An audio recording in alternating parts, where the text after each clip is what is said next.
Boston Celtics. Opisyal na nga po mga kawan stories na tinapos ng Celtics ang kampanya ng Indiana Pacers matapos nilang maipanalo ang Game 4. Pero kung susumadahin natin ang 4 games ng seryeng ito, may pagkakataon na nga sana ang Indiana na manalo. Simula Game 1, lamang sila at umabot pa ng overtime hanggang sa Game 3 at Game 4 na hawak nila ang kalamangan sa 4th quarter. Ngunit ang problema lamang, kinakapos talaga sila sa last minutes. Ayon nga po sa balita, 3-1 nga sana ang Indiana Pacers kung nakuha lamang nila ang magandang game plan paano maipanalo ang mga close-out games. Pero pagdating nga sa Celtics, usap-usapan ngayon ng mga fans ang balitang nanalo lamang nga daw ang Celtics dahil puro injury ang mga superstar na kanilang nakakatapat. Tara na talakayin natin yan at pag-usapan ng balitang tatapusin na nga daw ng Dallas Mavericks ang kayabangan ni Anthony Edwards sa Game 4. Pero bago yan, please don't forget to hit the notification bell at mag-subscribe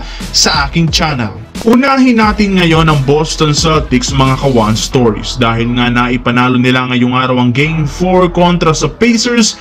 Babalik na nga sila muli sa championship round. Kung inyong matatandaan, last 2022 sila pumasok sa finals ngunit natalo nga sila ng Golden State Warriors at ngayong taon nga babalik muli sila para makuha ang inaasam na 18th banner ng kanilang prangkisa. Pero maraming mga fans kayo nang nagsasabing nanalo at nakapasok lamang nga daw ang Boston Celtics sa finals dahil palaging hindi kumpleto ang kanilang kalaban dahil sa injury.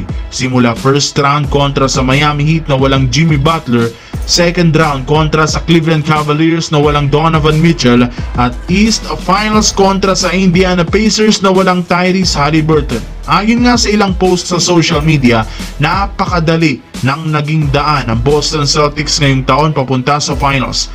Nangangahulugan lamang ba nito na silang magkakampyon? Well, kung pagbabasihan natin ang Dallas Mavericks, may injury rin naman ang mga players dito, lalo ang kanilang superstar na si Luka Doncic. Sa paa, sa tuhod, sa likod. Kaya naman kung mangyayaring matuluyang ma-injured ang masasabi nating ito talaga ang taon para sa Boston Celtics. Sa kabilang banda naman, tungkol sa Dallas Mavericks at Minnesota Timberwolves. Alam naman natin 3-0 na nga po ang kanilang series at gaganapin pa ang Game 4 sa home court pa rin ng Dallas. Ibig sabihin malaki ang hawak na momentum dito ni Luka Doncic at Kyrie Irving. Kahit man nga malabong makapaglaro at hindi makakapaglaro bukas si Dereck Lively II dahil sa kanyang injury sa liig, hindi pa rin naman natin maikakaila, malakas pa rin ang kanilang team. Andyan pa rin si Daniel Gafford at Powell. Pero syempre malaking impact dito ang mawawala sa kanila. Pero kahit ganon, alam nyo bang